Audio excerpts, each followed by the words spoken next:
Bonsoir et bienvenue à Expo Made in Congo. Pour cette première partie, vous allez assister à un atelier pour les agripreneurs, pour les entrepreneurs, pour les entreprises du Made in Congo. Alors l'événement Expo Made in Congo, c'est l'une des rencontres uniques qui mêle les entrepreneurs avec les institutions, mais également les entrepreneurs avec les consommateurs. La première façon d'aider les agripreneurs et les entrepreneurs, c'est d'acheter leurs produits. Et alors pour cet atelier qui justement fait rencontrer les institutions avec les entrepreneurs, la question qui se pose, c'est comment faire de vous des millionnaires, étape par étape. Alors pour cette première étape, nous avons l'immense privilège d'avoir eu la participation du guichet unique pour la création d'entreprises, Monsieur Madoua du GUS, qui est venu expliquer aux entrepreneurs, votre entreprise est-elle formelle? Est-ce que mon entreprise est-elle bien formelle? Ça, c'est une question qui nous est posée. C'est une question qui vous concerne également parce que vous êtes des entrepreneurs. Pour parler qu'une entreprise est formelle, il y a des conditions. Et pour accéder même à certains financements, il faut que votre entreprise soit formelle. Tant que l'entreprise n'est pas formelle, c'est difficile de te confier, soit de t'accorder un crédit, soit un financement. C'est pourquoi l'État congolais a pensé à créer les guichets uniques de création d'entreprise, qui est un service public de l'État. Donc un atelier didactique où il a expliqué à chacun des entrepreneurs et où surtout des consultations où il a répondu aux questions de chacun. Avant, on obtenait le numéro impôt. Mais depuis un certain temps, les guichets uniques ne nous délivrent plus le numéro impôt. Et les entrepreneurs sont obligés encore eux-mêmes d'aller à la DGI pour ça. Qu'est-ce qui se passe? Alors cette carte d'entrepreneur, elle est accompagnée avec les documents RCCM ou bien c'est juste la carte d'entrepreneur? J'aimerais d'abord savoir, vous avez dit que le numéro d'impôt est gratuit. Et comment est-ce qu'il nous demande encore de l'argent?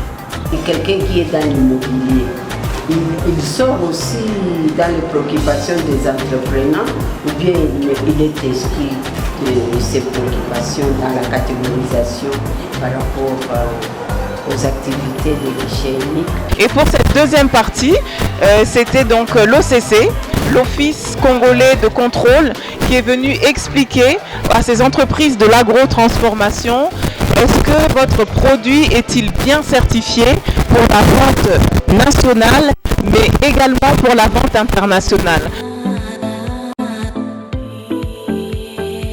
Le certificat est un document délivré par un organisme de certification qui est indépendant. Ça, on insiste. Cet organisme est indépendant ou un organisme de tierce partie. Il ne faut pas vous-même certifier votre produit que mon produit est bio ou mon produit est ceci. Il faut qu'il y ait un organisme tierce partie. Un organisme tierce partie, c'est un organisme qui n'a pas d'intérêt dans ce que vous faites. Je vois par exemple, vous produisez.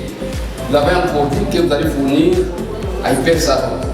Donc vous êtes les producteurs, lui et votre utilisateur qui a un fournisseur. Mais parmi les deux, il n'y a pas quelqu'un qui peut certifier les produits, qui est un organisme qui n'est pas dans les interactions que vous êtes en train de faire.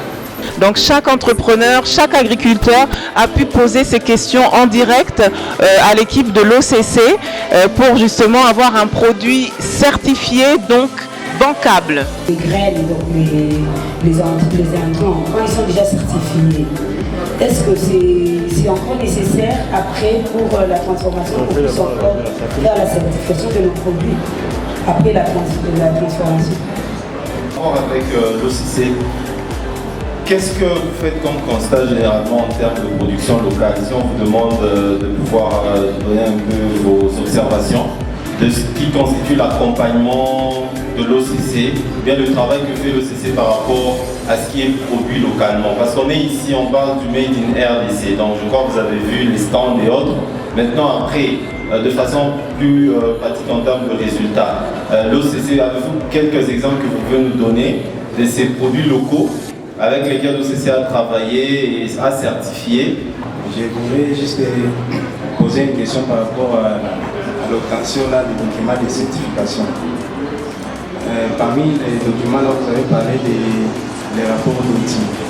Je voulais savoir, il faut que l'organisation là ait un rapport d'audit qui date de quelle période pour qu'on puisse octroyer un certificat, la certification.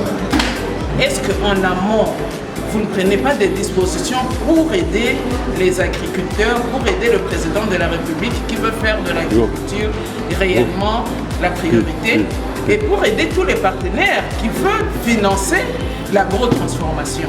On parlait du Rwanda qui amène les choses ici. C'est l'État qui accompagne les entrepreneurs là-bas. Il ne faut pas attendre à ce que nous puissions toujours venir chez vous parce que la sécurité alimentaire ici chez nous, c'est ce qui compte. Nous ne pouvons pas commencer à être toujours dépendants des autres. Au moment où nous cultivons, nous ne savons pas où partir. C'est à vous le temps de faire les efforts. Même vous, les gens de OCC, vous êtes aussi impliqués sur ça. Vous pouvez faire multiplier des réunions et des réunions jusqu'à ce que ça va tenir. Comprenez aussi les soucis de nos mamans. Voilà, écoutez, 2 heures d'atelier, c'est terminé pour l'instant.